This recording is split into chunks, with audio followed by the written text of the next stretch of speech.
आंवला नवमी की कथा में एक प्रसंग आता है। आंवला नवमी का पूजन आपको करना आता है। व्रत करने वाली माताएं व्रत करती है, आंवले के पेड़ के नीचे जाकर पूजन करना, भोजन करना, आंवले का वृक्ष की छाया में बैठना, उस दिन किसी को अपशब्द ना कहना, आंवले की पूजन कर कर अपनी झोली को पसार कर चीटी उंगली और अंगूठे से आंवले की छाल को थोड़ा सा पल्लू में गिरा लेना, उस छाल को ले जाकर अपनी बरकत में, अपनी अलमारी में, अपनी तिजोरी में रख देना। यह आंवला नवमी की पूजन का विधान है संपदा के।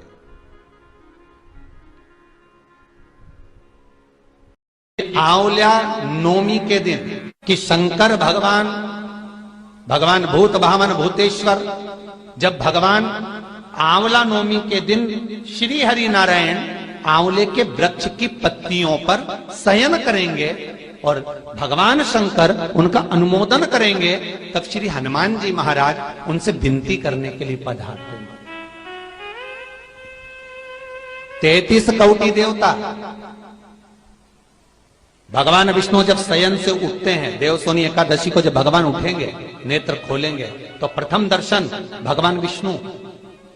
श्रीमद् भागवत कथा, स्कंद पुराण, पद्म पुराण, अग्नि पुराण, जितने भी पुराण उठाना चाहे सारी पुराणों को उठाकर देखना कि प्रथम वर्णन आपको मिलेगा कार्तिक महत्तम का, कि भगवान नारायण सर्वप्रथम जब नेन खोलते हैं अपनी देव सोनी एकादशी से सोकर देव उठनी एकादशी पर जब उठते हैं, तो भगवान नेत्र खोलकर सबसे पहले किसका दर्शन करते हैं? किसका दर्शन?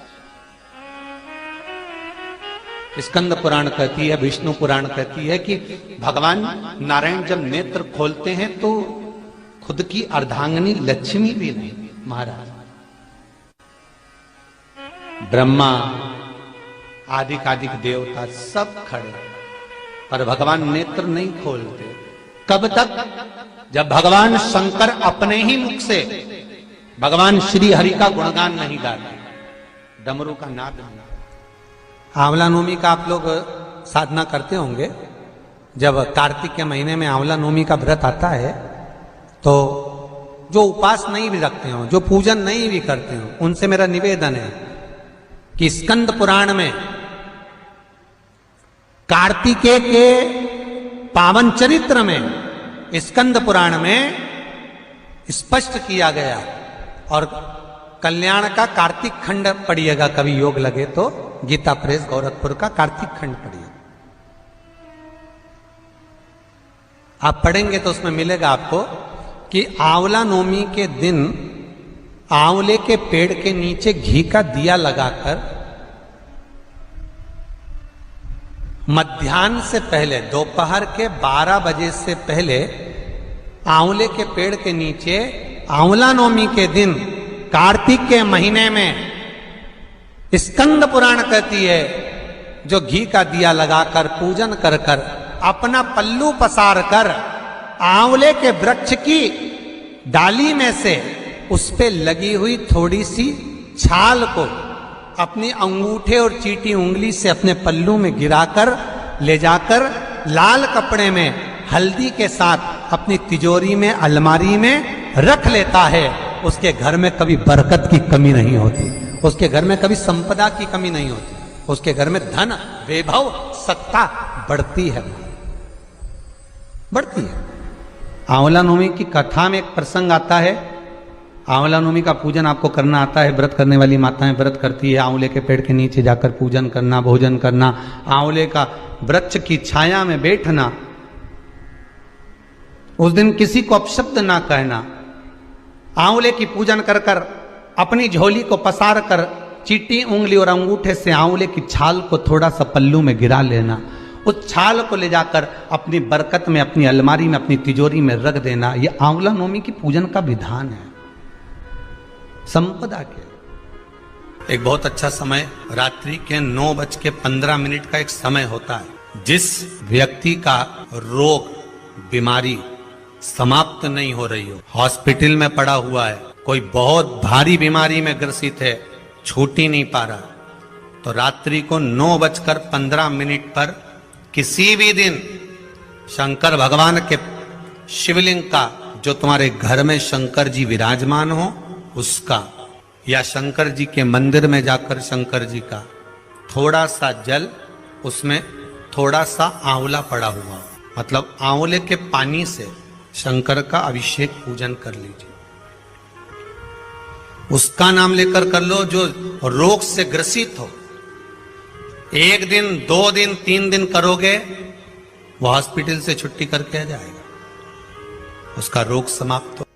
आंवले के वृक्ष के नीचे, स्कंद पुराण में भी है, कार्तिक महीने में आंवला नवमी पर आंवले के वृक्ष के नीचे भोजन करने से संपदा बढ़ती है। इसलिए आंवला नवमी पर लोग आंवले के पेड़ की पूजन करने जाते हैं, तो वहां गोट भी करते हैं। बोलो सही है कि गलत है? वहां लोग टिफिन लेके जाते थे, पहले भोजन करते थे आंवला नवमी पे, आंवले के वृक्ष के नीचे भोजन करने पर संपदा बढ़ती। आंवला नवमी का दिन कार्तिक में पड़ती आंवला नवमी, ठीक है। जगत गुरु शंकराचार्य जी कह रहे हैं, मां तो कृपा कर दे। मां कहती है इसने कभी दान नहीं करा, पुण्य नहीं करा, सत्कर्म नहीं करा, तुम्हें कैसे दान दूं? दान का फल दान।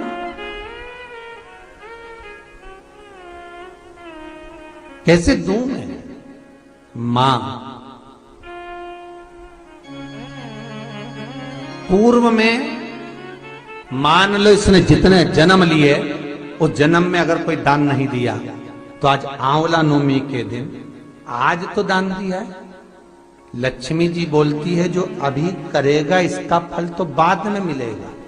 जगत गुरु शंकराचार्य जी कहते हैं, मां मैं आपसे केवल इतना सा मांगना चाहता हूं, इस कली काल में आप मुझे वर दे दो कि एक दिन ऐसा हो आंवला नवमी का, जिस दिन जो दिया जाता है उसका फल जीते जी ही मिल जाए। बस इतनी कृपा कर। जगत गुरु शंकराचार्य जी के शब्द देखिए। गौदान करा उसका फल बाद में मिलेगा, कुछ दान करा उसका फल बाद में, पर आंवला नवमी के दिन अगर आपने कुछ दान दिया है, आंवला नवमी के दिन अगर आपने दान किया है, उसका फल जगत गुरु शंकराचार्य जी माता लक्ष्मी से कहते आज की आज मिलना चाहिए। उसका फल हमें इसी पृथ्वी पर रहते रहते इस साह शरीर में मिलना चाहिए। के महीने में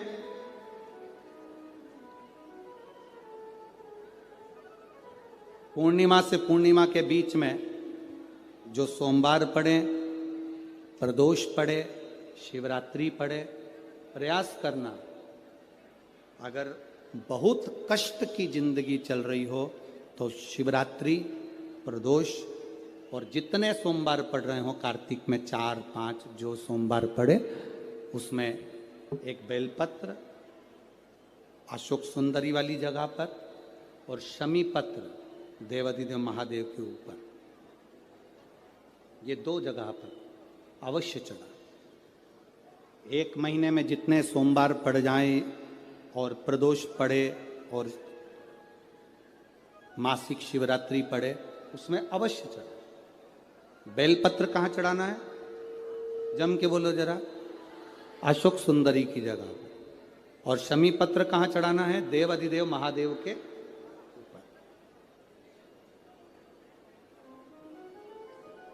एक बार चढ़ाकर देखो, आपके जीवन का जो आनंद है, जो अपने हृदय की कामनाएं हैं, अपने हृदय के भाव हैं, कार्तिक का जो महीना है भगवान षडानंद कार्तिकेय जी के लिए मूल है। इस षडानंद कार्तिकेय जी ने जब तारकासुर का संहार किया था, तारकासुर को जब मार दिया था, तो 33 कोटि देवताओं ने षडानंद कार्तिकेय जी को वर प्रदान किया।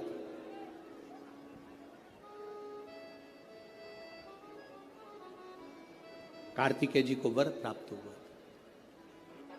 तो लक्ष्मी जी ने और भगवान नारायण ने षडानंद कार्तिकेय जी से कहा, ए स्कंद देव, ए कार्तिकेय, कार्तिक के महीने में जो दीप दान करता है।